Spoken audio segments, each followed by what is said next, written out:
स्वाध्याय वर्ग 8वा विषय इतिहास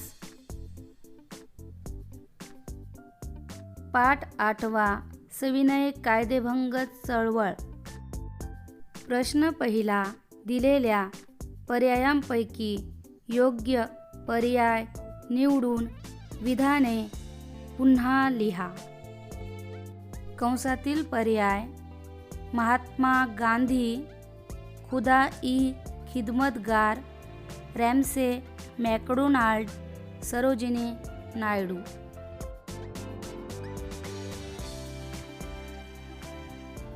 एक, लंडनमध्ये रिकामी जागा यांनी गोलमेज परिषदेचे आयोजन केले। लंडनमध्ये रॅमसे मॅकडोनाल्ड यांनी गोलमेज परिषदेचे आयोजन केले म्हणून उत्तर रॅमसे मॅकडोनाल्ड। 2, खान अब्दुल गफार खान यांनी रिकामी जागा या संघटनेची स्थापना केली। खान अब्दुल गफार खान यांनी खुदा ई खिदमतगार या संघटनेची स्थापना केली म्हणून उत्तर खुदा ई खिदमतगार। 3, धारासणा सत्याग्रहाचे नेतृत्व रिकामी जागा यांनी केले। धारासणा सत्याग्रहाचे नेतृत्व सरोजिनी नायडू यांनी केले म्हणून उत्तर सरोजिनी नायडू। 4, दुसऱ्या गोलमेज परिषदेला राष्ट्रीय सभेचे प्रतिनिधी म्हणून रिकामी जागा उपस्थित होते। दुसऱ्या गोलमेज परिषदेला राष्ट्रीय सभेचे प्रतिनिधी म्हणून महात्मा गांधी उपस्थित होते म्हणून उत्तर महात्मा गांधी। प्रश्न दुसरा, पुढील विधाने सकारण स्पष्ट करा। 1, चंद्रसिंग ठाकूर यांना लष्करी न्यायालयाने जबर शिक्षा केली। 23 एप्रिल 1930 रोजी खान अब्दुल गफार खान यांनी पेशावर येथे सत्याग्रह सुरू केला। सुमारे आठवडाभर पेशावर हे शहर सत्याग्रहींच्या ताब्यात होते। सरकारने गढवाल पलटणीला सत्याग्रहींवर गोळीबार करण्याचे आदेश दिले, परंतु गढवाल पलटणीचे अधिकारी चंद्रसिंग ठाकूर यांनी गोळीबार करण्यास नकार दिला। त्यामुळे चंद्रसिंग ठाकूर यांना लष्करी न्यायालयाने जबर शिक्षा केली। 2, सोलापुरात सरकारने मार्शल लॉ म्हणजेच लष्करी कायदा जारी केला।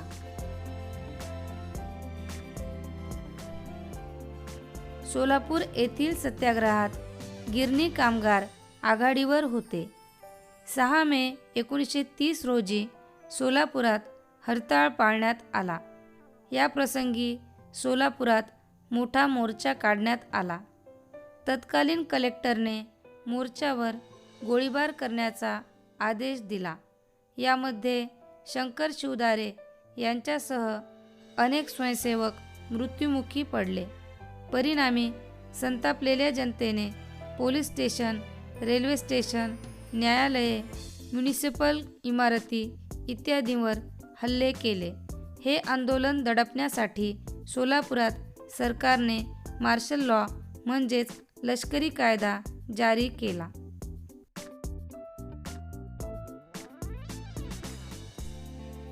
3, पहिल्या गोलमेज परिषदेतील चर्चा निष्फळ ठरली।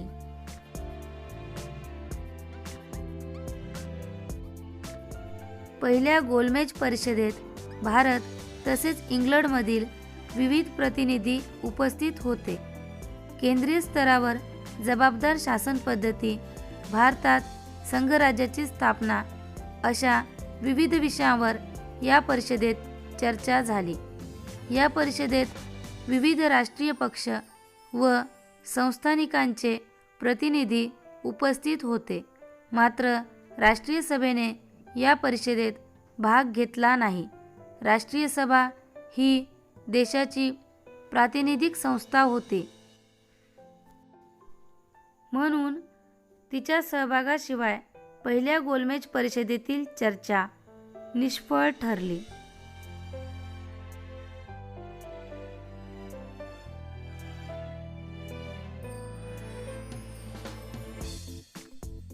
चार, गांधीजींनी येरवडा तुरुंगात आमरण उपोषण सुरू केले. डॉक्टर बाबासाहेब आंबेडकरांनी गोलमेज परिषदेमध्ये दलितांचे प्रतिनिधित्व केले. तेथे त्यांनी दलितांसाठी स्वतंत्र मतदारसंघाची मागणी केली. दुसऱ्या गोलमेज परिषदेनंतर ब्रिटिश प्रधानमंत्री रॅमसे मॅकडोनाल्ड यांनी जातीय निवाडा जाहीर केला. त्यानुसार दलितांसाठी स्वतंत्र मतदारसंघ जाहीर करण्यात आला. जातीय निवाड्यानुसार हिंदू समाजाची झालेली विभागणी गांधीजींना मान्य नव्हती, म्हणून गांधीजींनी या निवाड्याविरुद्ध येरवडा तुरुंगात आमरण उपोषण सुरू केले. प्रश्न तिसरा, खालील प्रश्नांची 25 ते 30 शब्दात उत्तरे लिहा.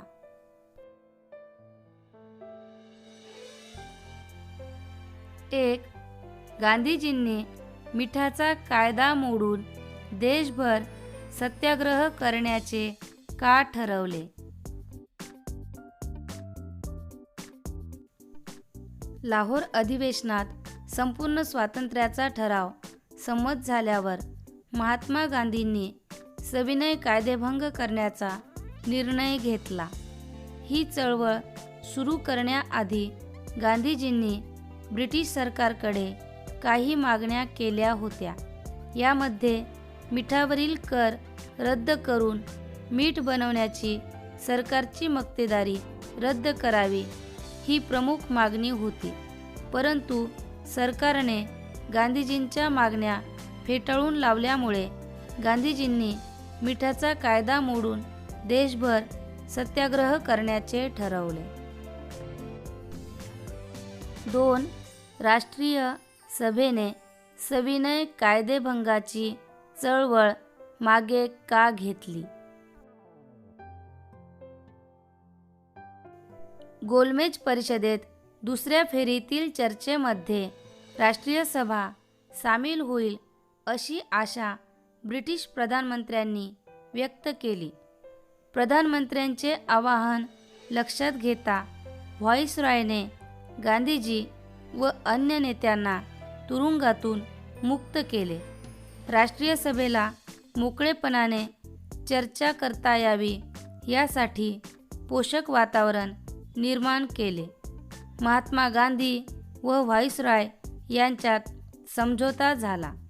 यालाच गांधी-आयर्विन करार असे म्हणतात. या करारानुसार ब्रिटिश सरकारने भारताच्या प्रस्तावित राज्यघटनेमध्ये जबाबदार राज्यपद्धतीचा स्वीकार करण्याची हमी दिली. परिणामी राष्ट्रीय सभेने सविनय कायदेभंगाची चळवळ मागे घेतली. प्रश्न चौथा, सविनय कायदेभंग आंदोलनाची पुढील कालरेषा पूर्ण करा.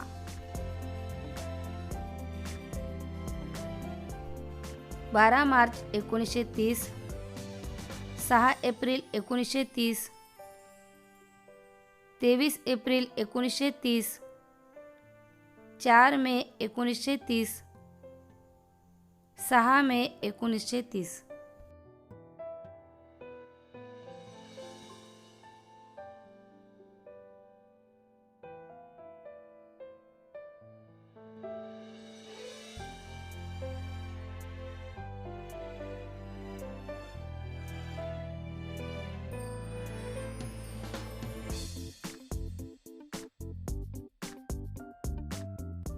गांधीजी 78 सहकाऱ्यांसह साबरमती आश्रमातून दांडी येथे जाण्यास निघाले.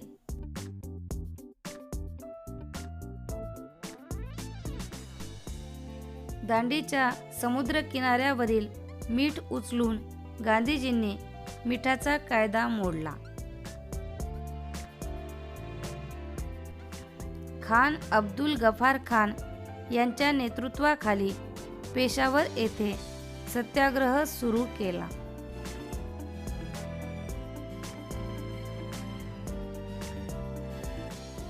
गांधीजींना अटक करण्यात आली.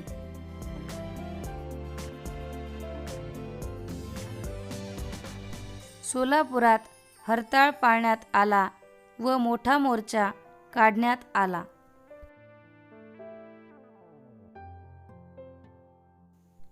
उपक्रम सविनय कायदेभंग चळवळीतील पुढील व्यक्तींच्या कार्याविषयी अधिक माहिती मिळवून छायाचित्रासह वर्गात प्रदर्शित करा.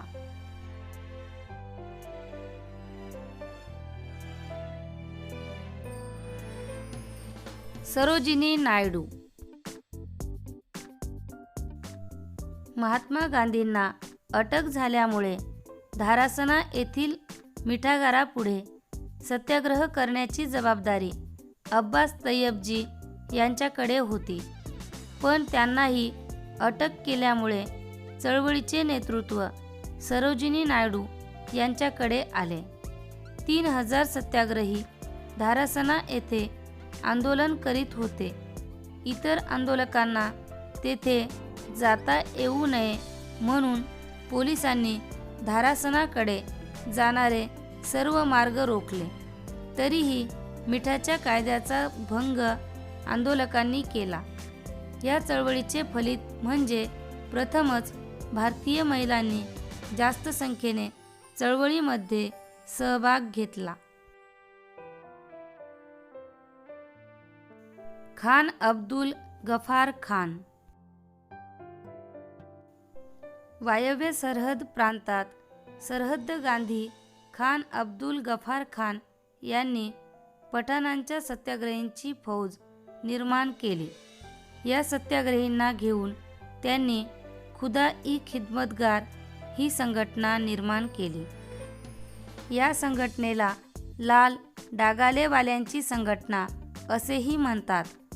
23 एप्रिल 1930 रोजी या संघटनेने पेशावर येथे सविनय कायदेभंगाच्या चळवळीस सुरुवात केली.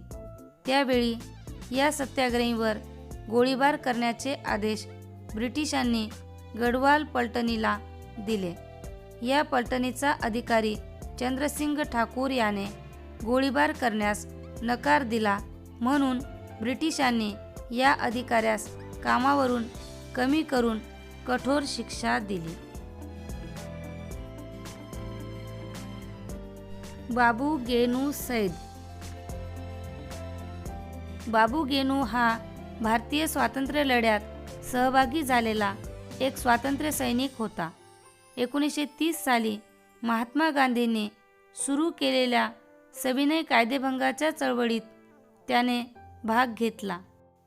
मुंबईत विदेशी मालाची विक्री करणाऱ्यांची दुकाने बंद करण्यामध्ये त्याने पुढाकार घेतला.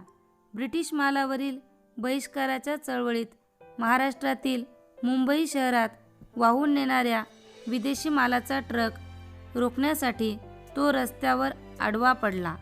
12 डिसेंबर 1930ला अंगावरून ट्रक गेल्याने त्याचा मृत्यू झाला.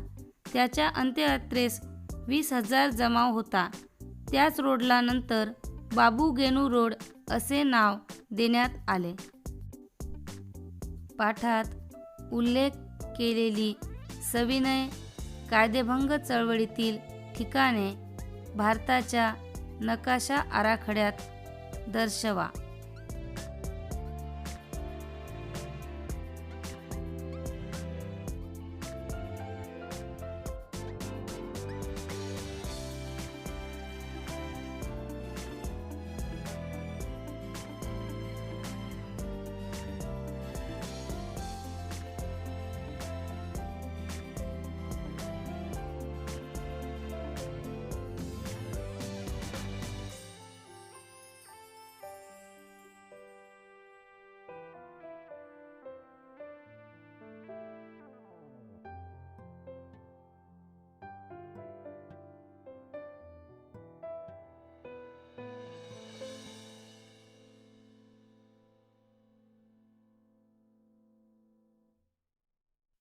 व्हिडिओ आवडला असल्यास लाईक, कमेंट आणि शेअर करण्यास व नवीन व्हिडिओच्या नोटिफिकेशनसाठी चॅनल सबस्क्राईब करण्यास विसरू नका. पुन्हा भेटूया नवीन व्हिडिओसह. तोपर्यंत नमस्कार.